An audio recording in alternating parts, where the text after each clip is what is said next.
Hi there, ladies and gentlemen, and welcome back to yet another cracking edition of the Matt Brown Show. This is the Built in California series where I'm connecting incredible founders, really just changing the world. Like, I'm really blessed to have this job, which isn't really a job for me, but his name, our guest today rather, is Jamshid Ashourian. He is the founder and CEO of JimmyAsh. Welcome to the show. Thank you, Matt. Thank you for inviting me to this show. I'm really grateful to you for that. I know. And I'm grateful to connecting with your audience as well. No, amazing. You've got a great story. I've had the privilege of getting to know you and kind of what you're doing to change the food industry, which isn't, and by the way, it's also not your first rodeo in changing in the food space or in the food sector. And so I'm curious to maybe get you to pitch our audience around the world. Give us the backstory to you, Jamshed. You've done amazing things, truly. So, guys, stick around. This could be a great show. Jamshed, over to you. Kick us off. Thank you very much. Again, you are also doing great work creating a space for dialogue, and I just want to acknowledge that and thank you for doing that. Yes, I've been dedicated to trying to change the food and the snack food industry. And actually, I adopted that mission in the 90s. And in the 90s, when I heard that they were going to inject the cows with the bovine growth hormone, that was a little bit too much for me, honestly. I know that today that is considered safe and approved by the FDA and so, but initially there was a lot of publicity and not all of that was really encouraging. So at that point, although I had done some other uh, startups or so, I decided to break into the food industry. And my mission was to try to at least contribute my share to making things better and healthier. That is how I got into the food industry to begin with.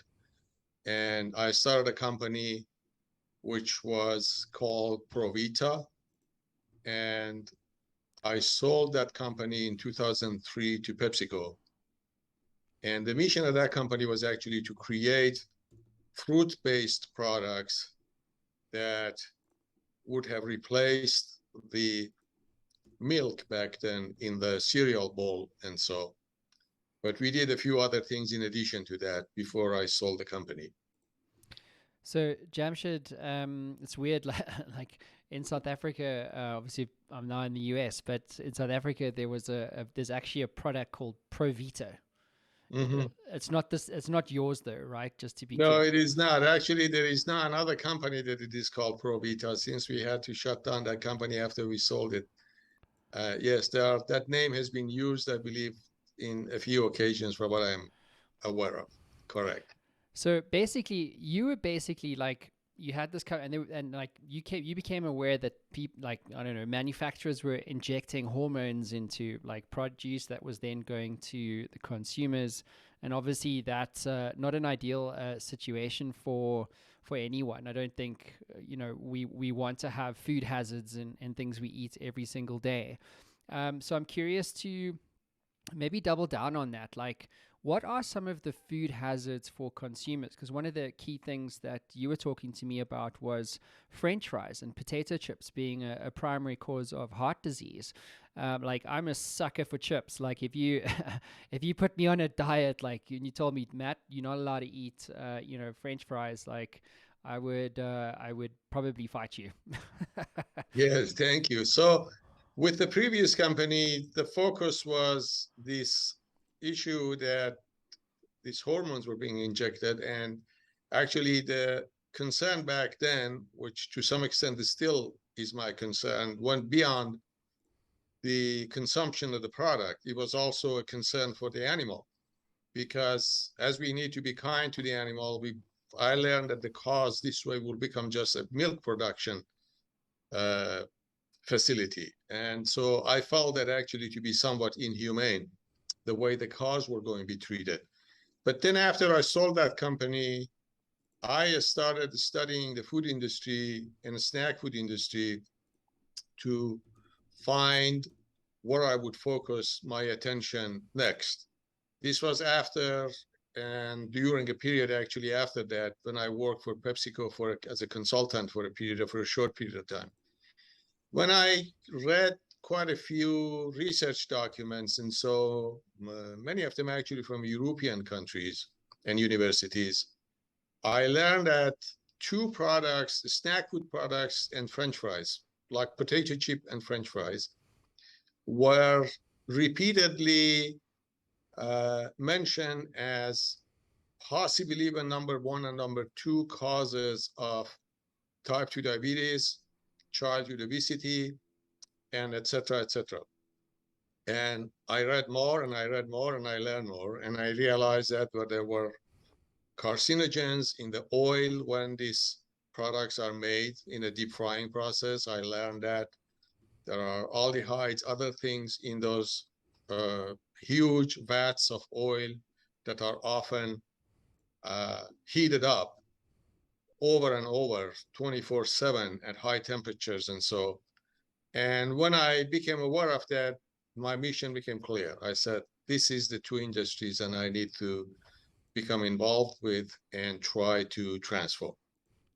So, whose responsibility is this? Because is this the manufacturer itself? Like, it's not the equipment manufacturer in these plants. In other words, like the actual machines that make these chips. Like, where's the issue? Is the issue in the like the sourcing of the ingredients for things like, chips and things like that? Like, what's the actual issue?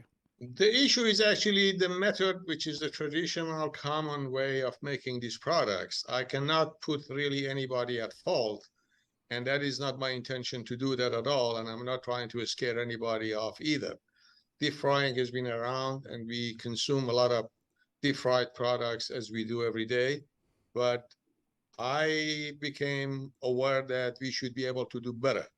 Since things can be transformed, I said, okay, let me see whether I can develop a process that I will give up that deep frying process, at least for the snack food products, and also make a significant change for products like French fries.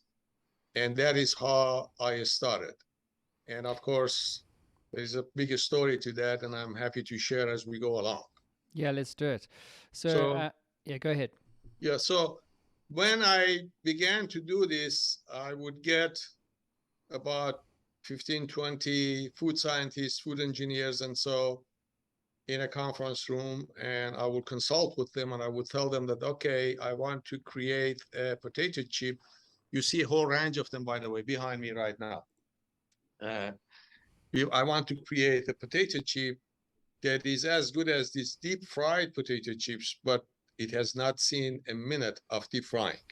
I just want to totally give up these deep fried products, and I don't want to have a product that it is compromised, because usually as soon as you say something is healthy and it is not cooked in the traditional way, people immediately conclude, well, this is not really as tasty as good either.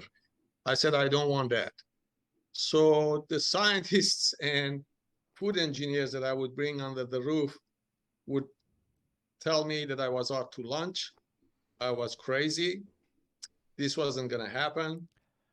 They knew instances where they thought others who were a lot more established in the industry had spent tens of millions of dollars, if not hundreds of millions of dollars to do that, to achieve that. They were not able to do it. And they were telling me, well, why do you think you're going to be successful? And I said, well, I have the determination and I have the courage to go forward, besides the fact that I am a servant of humanity. I want to make the world a better place. And my mission is not just motivated by money. I want to make this happen because I want to help your kids, my family, your family, and everybody else's around the world. And that is why I believe we will succeed. And to make it short, not only we have succeeded, now I'm sitting actually at our manufacturing plant in Bakersfield, California. You see the products behind me. The products are quite a few stores already, and we are expanding. And we have developed multiple lines of products, snack food products, French fried products, And in the midst of that, we ended up actually to develop a huge line of equipment on our own as well. And all of these are patented, not only in the United States, in many, many countries across the world. So, so I've got your website up here, and it's amazing to find, like, to see how far you've taken these products with JimmyAsh and so on. And I'm curious to maybe just get some double click basically on that idea of, like, all these food scientists basically telling you it can't be done. And it's like, I hear this a lot, like, the incumbents are like, no, no, no, it can't be done. You're dreaming. It's never going to work. Like Elon Musk, Tesla, SpaceX, like, and countless other founders that I've had on the show, like, have been in that situation where the market is saying, well, not even the market, like just people or specialists, quote unquote. So I love experts, right? That, it cannot be done.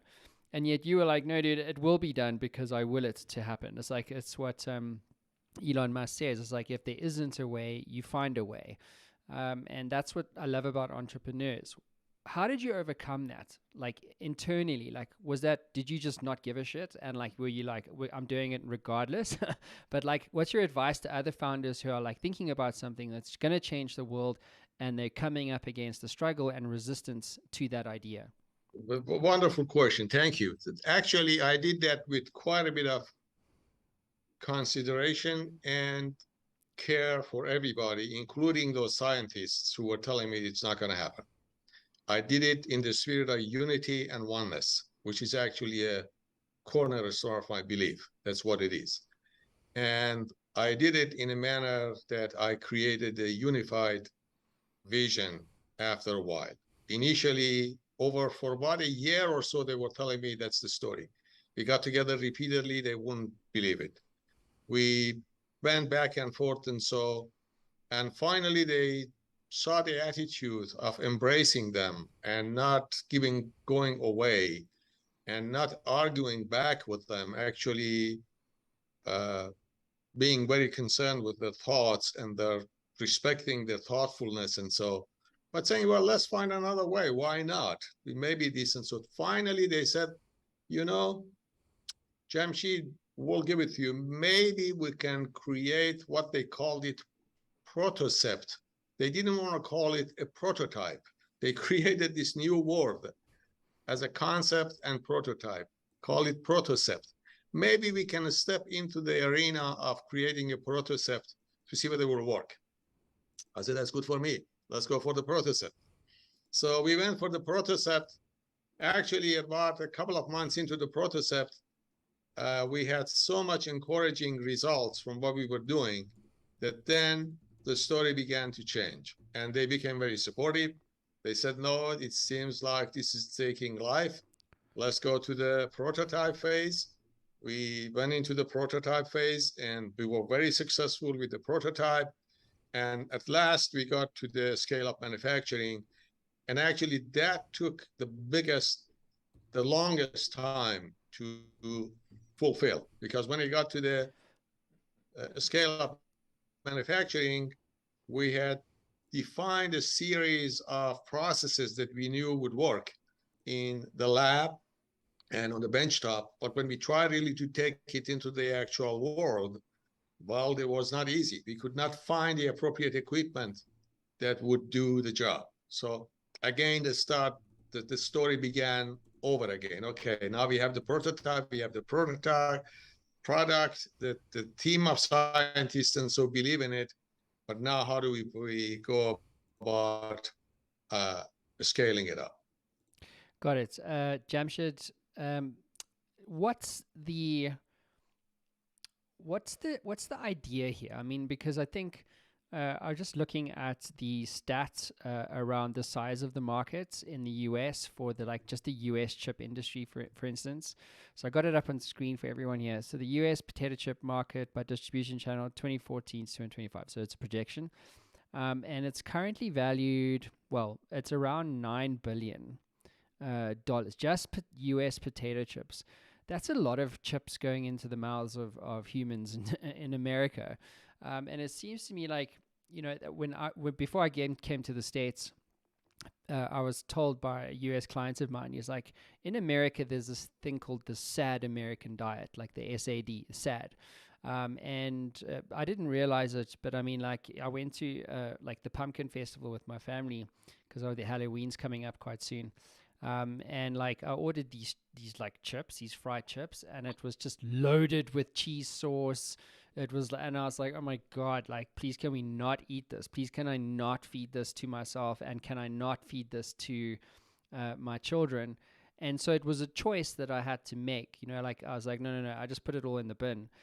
Because it seems to me like we have so much, and that's the other thing about the US consumerism, is that we have so much choice about, you know, about what to eat. Like if you want olive oil, there's like 30 different kinds of olive oil, peanut butter, another 25 different kinds. Like we're spoiled for choice. There's so many choices to make, yet we seemingly don't make the right choice as often as we should. And my question to you is like, you know, you've created an alternative, healthier choice for consumers in the snacking category, right? Which is a massive, massive market.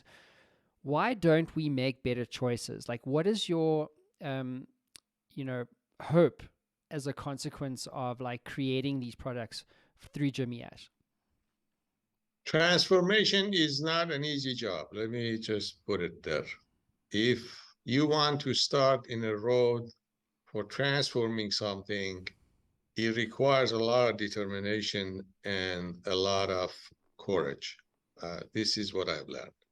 There is a lot of pitfalls on the way, and there are a lot who are used to what they are doing now.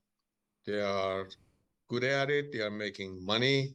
And since the industry is focused only on commercial aspect of this, they would not easily accept what you're trying to do. And those are those who are the players in the industry. However, the commitment has to be there, and if the commitment is there and the courage is there, the end results will be achieved. As you mentioned, the potato chip market in US alone is about $9 billion. The snack food industry in US is about $24 billion. Globally is $70 billion. On the other hand, as I mentioned, we also touched the French fry and the fried food aspect of the business. That is about a $200 billion global industry. And you just take all of that and put it together. What we do not only impact the health of the consumer and in the individuals who consume the products, it also impacts the health of Mother Earth and our planet. I just want to be clear about that. The deep frying process, the process that we have developed compared to a deep frying process produces 90% less emissions. We're talking about all of these environmental issues. You imagine all of these deep fryers that are burning all over the world. If you can transform that to a process that will reduces their emission by 90%, how much contribution have we made to making the world a healthier place, a better place environmentally? The footprint of the equipment that we use is about half of running a deep fryer. So when you really add all of this together, you will see the benefit that it will result not only for the consumer who will eat a healthier product, but also for planet Earth and for the entire humanity. So that is really the vision that drives me forward, drives the team that it is with me forward, and that's where we're going. And anywhere we've been in the stores, and so people embrace the product, and the amount of gratitude that I receive, which I'm humble before everybody, is enormous. So we create a product. So just imagine just one aspect of this. These deep fryers are often running 24/7 at about 400, 450 degrees Fahrenheit. And so what do we do? The oil gets filtered. The new machines basically filter the oil. Therefore, they don't have to replace the oil as often. But they eventually have intervally have to change the oil. Okay, look at all of the oil that goes into waste and other aspects of this planet. besides the fact that all of the oil that goes into our stomach. The product that we make has 70% less oil than a regular deep fried potato chip. In a regular potato chip, 30 gram, 28 gram, which is 1 ounce, you will get about 15 pieces of chips and 10 grams of oil. The product that we make, you get about 21, 22 pieces of chips and only 3 grams of oil. So basically, in every ounce, we save 7 grams of oil from going into our stomach, from adding to our obesity, from adding to everything else. And then you multiply that and try to figure out, if we converted the industry or even half the industry, how many millions tons of oil, cooking oil, we will save every year from going into our stomachs and into waste eventually.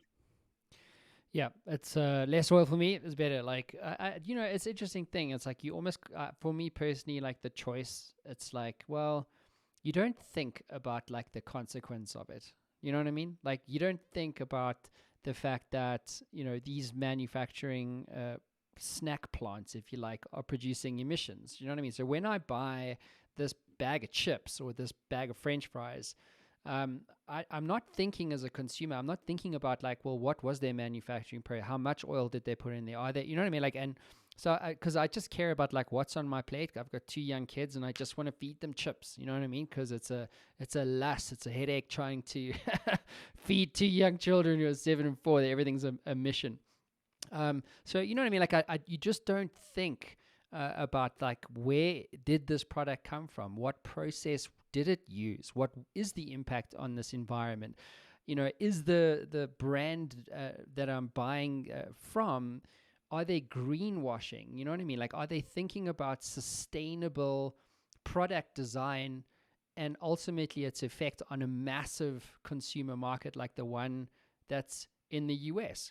And one of the key things you shared with me, Jamshed, was, you know, you're able to actually, you've developed technology that produces healthy fries and potato chips, but also you reduce emissions by 90%. Like, that's a massive number. What's your advice to like other manufacturers who are potentially greenwashing, like not really thinking about sustainable production? Because, you know, ultimately I'm selling, you know, 1 million bags a week and I'm making money, I'm profitable. You know what I mean? It's difficult to change what you've done for so many years when you're making money. Like, what's your advice to companies out there who are potentially not thinking about sustainable product production? I cannot speak for them, of course, but my advice to them is be watchful and try to be more respectful of the planet Earth and our consumers. And that's my advice.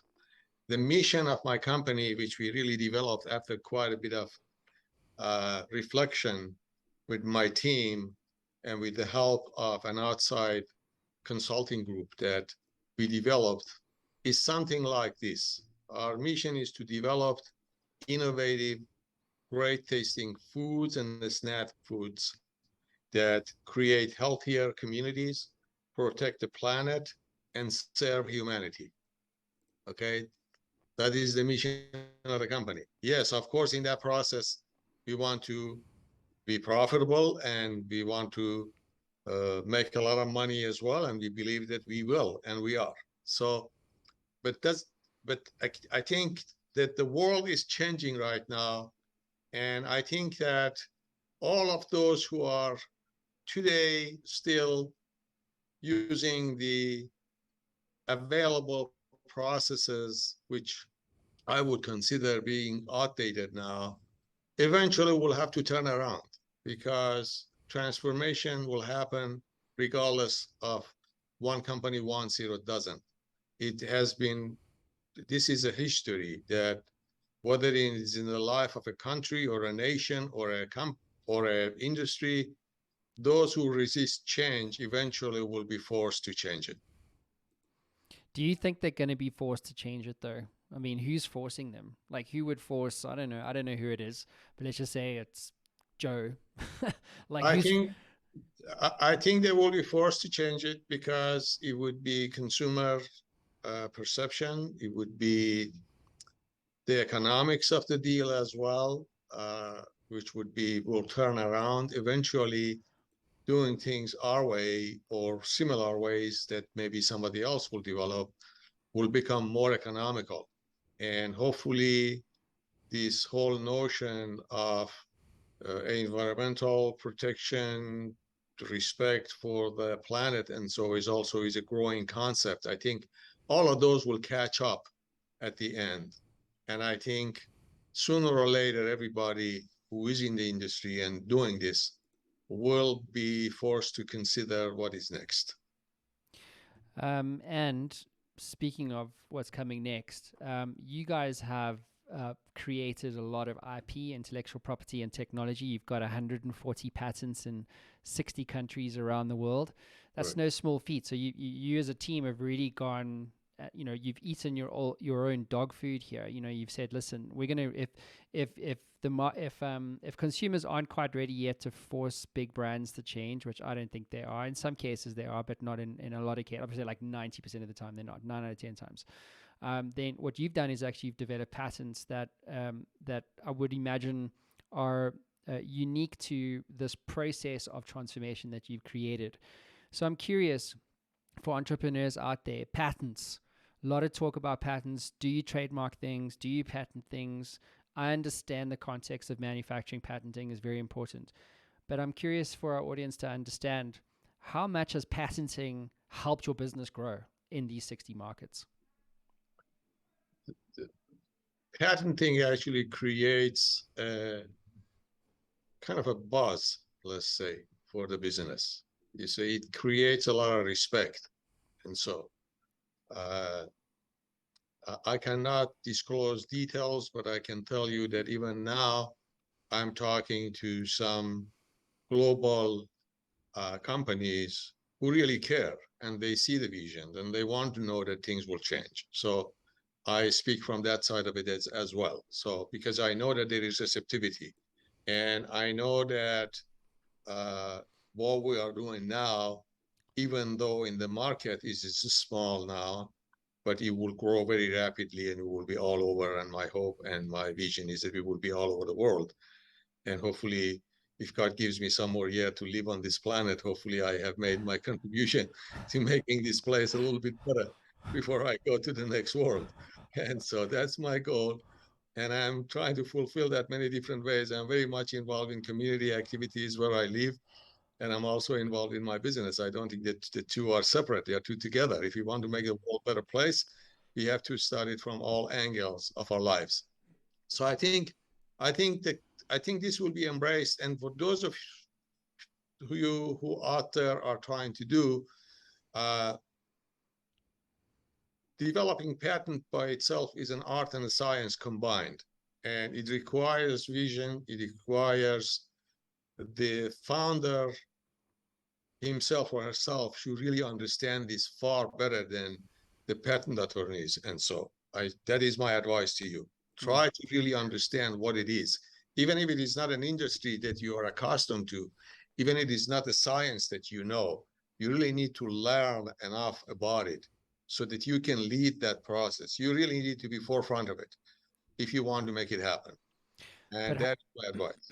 but how do you know if you have something to patent? Like, you know what I mean? Like, how do you know if you have something patentable? Number one, and number two, when do you start a patenting process?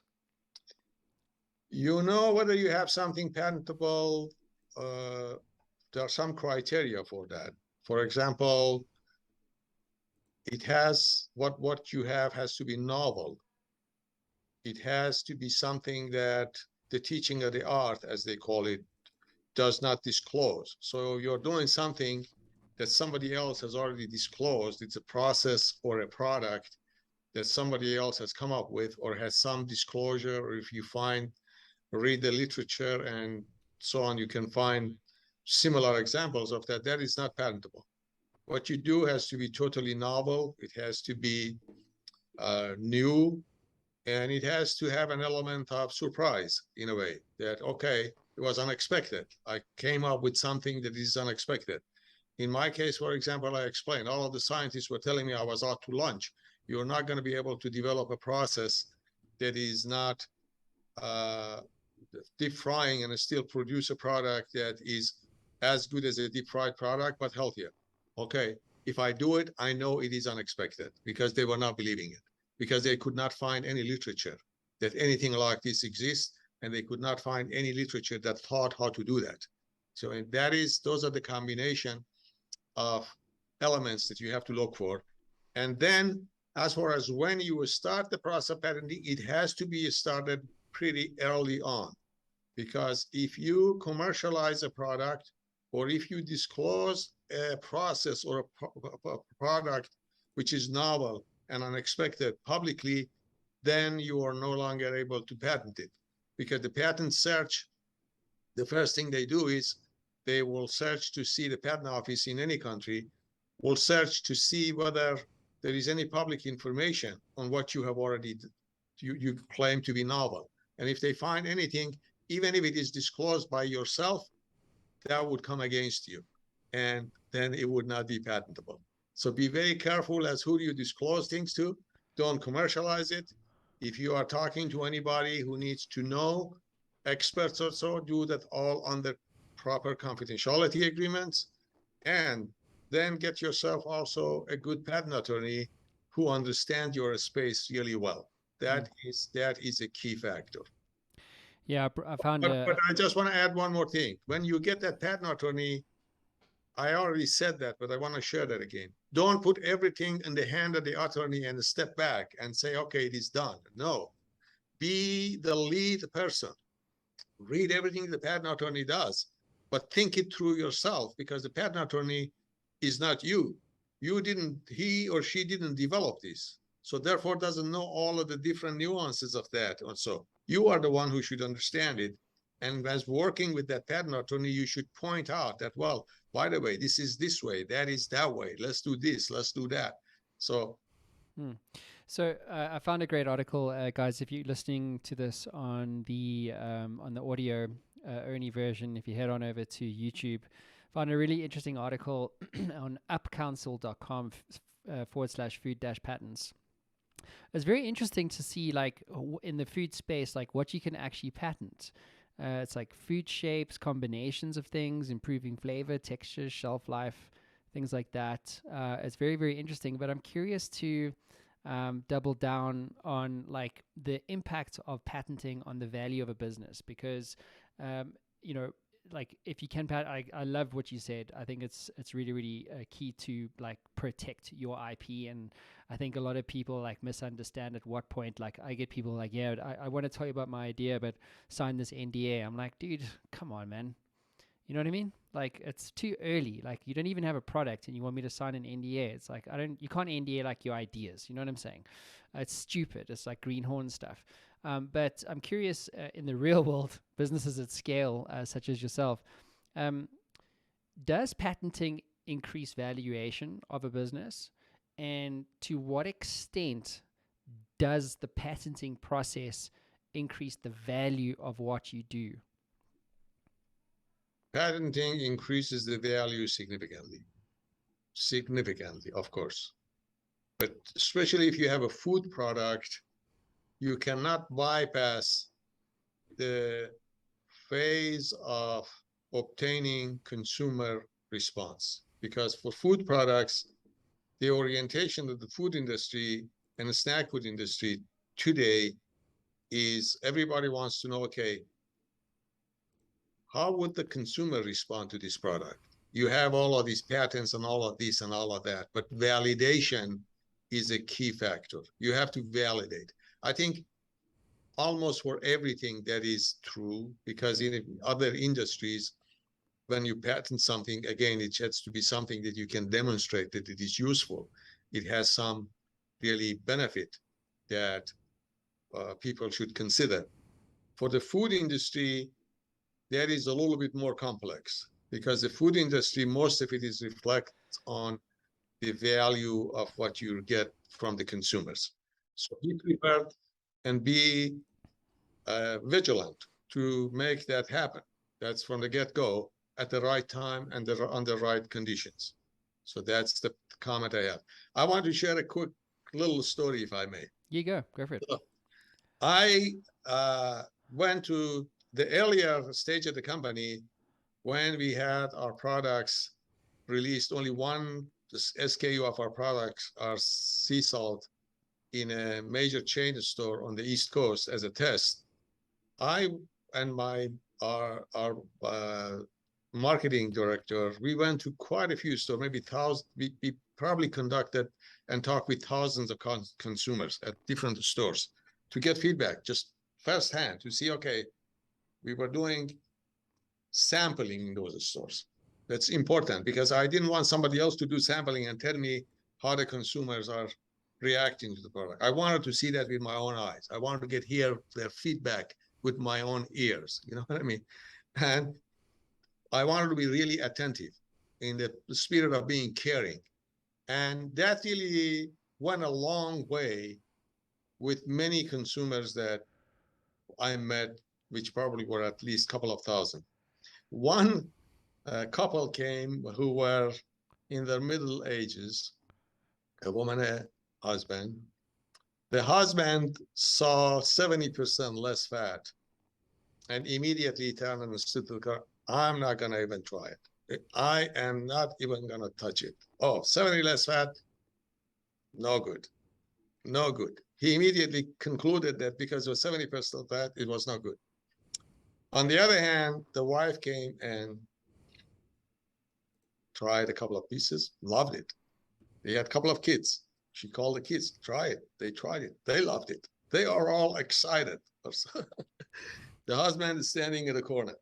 So anyway, so the wife said, okay, I'm going to buy at least a couple of bags because I love your story and I want to support you.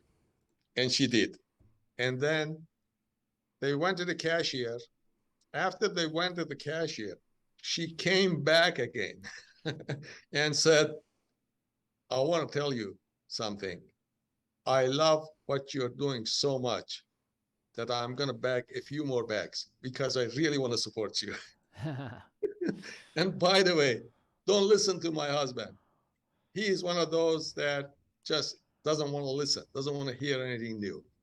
So, but that is the environment. I just want to share that with you. Mm. I firsthand experience, but always what you have is not always for everybody. That's my point.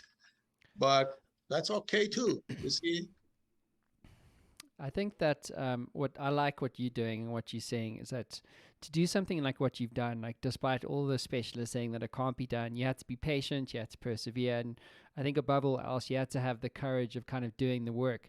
And one of the things that that I know that you are a great proponent of is the Baha'i faith, and it's this idea of essentially, you know, promoting principles that brings humankind together. And I think for so long, like corporate greed, like the institution of capitalism has been about capitalistic intentions first, and then, you know, well-being, sustainability, prosperity, and opportunity for all being kind of like being second, or to some degree, you know. So I'd love to maybe double click on that one. And my question to you is like, what's your advice to a founder who's trying to like change the world, right? So one of the things that I know to be absolutely true is that every founder I have on this show is literally changing the world, like legit. Like there's not even lip service, there's none of that shit. It's 100%. They're changing the world, and changing the world is hard. And I find like a lot of the founders that I've had on the show and that listen to the show, they have they're kind of struggling with existing incumbents, existing systems, and businesses, institutions, these old patriarchal, massive companies that just want to squash any new entrants to protect their margins, to protect their bottom line, and to protect their businesses ultimately. What's your advice to a founder about overcoming the systems that prevent them from changing the world and the lives of their customers? Yes, as you mentioned, I'm a member of the Baha'i faith. And as such, actually, that adds a lot of zeal to what I'm doing, because the whole notion of the Baha'i faith is to change the world and bring the entire world together as one family, caring for everybody despite our color, our culture, nationality, creed, and gender.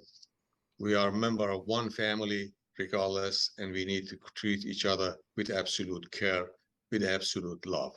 That is really the notion. And the other side of that is, in everything that we need to do it with absolute truthfulness, with integrity, and with respect for others and for the entire humanity. And if you really adopt that kind of attitude, I don't think there is any way that you will not succeed. That's my point. The reality is that you need to persevere and be patient. In the process of doing something like I am doing and have done, there are many, many pitfalls, as I said at the beginning, and the opportunities come for taking the wrong turn. My advice to any one of you who are going to do this is be vigilant and make sure that we never take that wrong turn. Always stand for the principle. Always stand for truthfulness and honesty. Always stand for integrity, no matter what going the other way is going to mean. And eventually, then that will bring you to the right scenario where you will fulfill your mission. You will be successful business-wise, commercially. At the same time, you will dedicate yourself to the betterment of the world, and you will conclude what you have within the spirit of honor and greatness. What an answer. Soundbite that. Yeah, it's really interesting, right? I think there's certainly, from being in a very privileged position, because I talk to so many amazing founders every day, is just how much this idea of like oneness, like this principle of like togetherness, is driving a lot of startup founders, whether they're doing hard science, AI stuff, or changing manufacturing, or creating sustainable energy. I met the most incredible founding team today from Texas, doing a series coming up soon, guys, called Built in Texas, and the company's called Local, LOCOAL, local.com. And like the guys are former vets, and they've created this product, which is just, I can't believe, I'm really excited to bring you guys this, but it's called the Rainmaker, and it's literally changing like an entire category, and it's just two dudes who give a shit about the world, and we're executing on their vision. And it's great to see how much universally true principles and motivations are actually what it takes to make a startup succeed. Because I think oftentimes we think it's about like the execution and the team, and it does matter in the business model and how much funding you got, but like really it's about like the motivation to do it in the first place, and to execute on that motivation, and not to wait for something like the right time to do it, because the right time to do it is right now, today. Yeah, you see, the point that you made is greatly appreciated. Thank you. That's wonderful. The reality, as we were talking about, is always stand with the principle. That's the point that I'm trying to make. Always stand with the principle. If it takes a little longer, let it take longer. Don't cut corners. Don't do the things that are not principally right. You see, for this I just want to actually share this short passage, if I may, because this is really so dear to my heart. And this is from the Baha'i writing. He said, the kingdom of God is founded upon equity and justice, and also upon mercy, compassion, and kindness to every living soul. Strive then with all your heart to treat compassionately all humankind. This is my advice. Do that, all humankind. We're all one.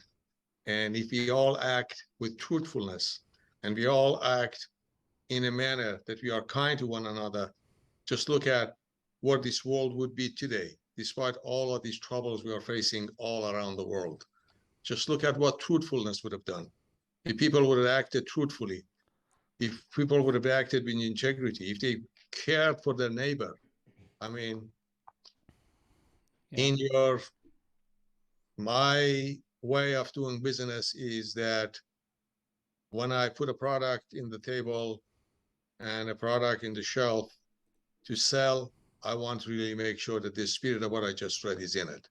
I don't want to sell anything that is not sharing that spirit with my customers, those who consume my products, or anybody with whom I deal and anybody with whom I do business. And just to add to like what you said, you know, like I hate social media, like genuinely don't like it. I don't know whether it's because I have like a fear of judgment or something. But I mean, I wouldn't do the show if I really had like an acute sense of fear of judgment, because I'm everywhere. But my point is like I imagine a world where if we use, like I say, I hate social media, but I think as a tool, it's remarkable.